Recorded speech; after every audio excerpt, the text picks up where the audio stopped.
What we're going to cook today is the ultimate St. Louis pork chop. It's what I like to call the ultimate St. Louis pork chop. First of all, start with a nice piece of meat.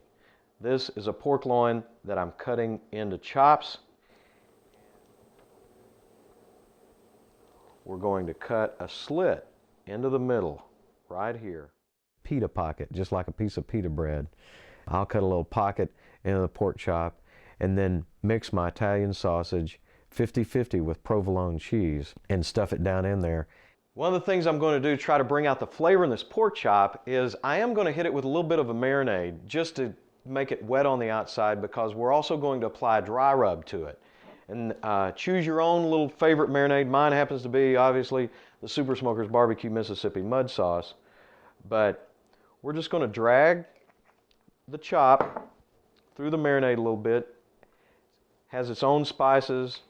There's apple cider vinegar in here. You notice it's taken on just a little bit of a different color right before our next process, which is going to be applying the dry rub. Once the pork chop is wet with a little bit of marinade, the dry rub spices are going to adhere a little easier. Just hand measure it.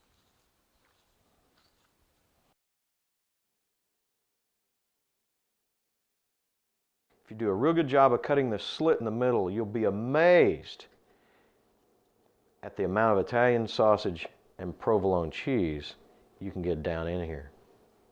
Some of the cheese might ooze out during the cooking process, but you'll minimize what you lose by using the toothpicks to seal it up. And this masterpiece is ready for the grill or the smoker.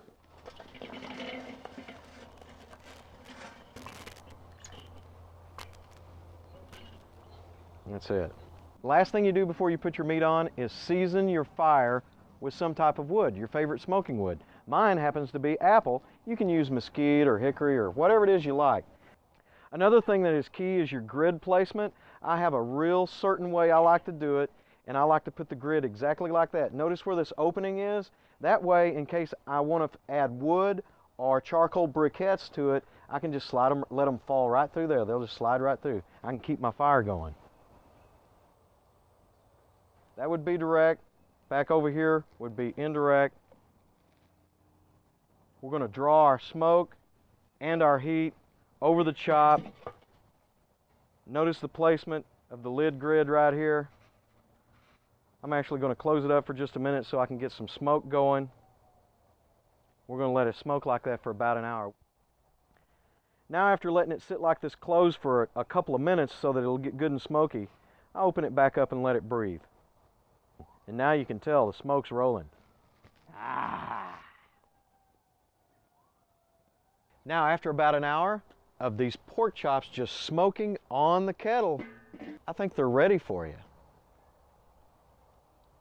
You're looking for an internal temperature of 160. Make sure that your stuffing on the inside is done. Mop it, baste it with some marinade toward the end just to keep the outside moist while the inside's cooking.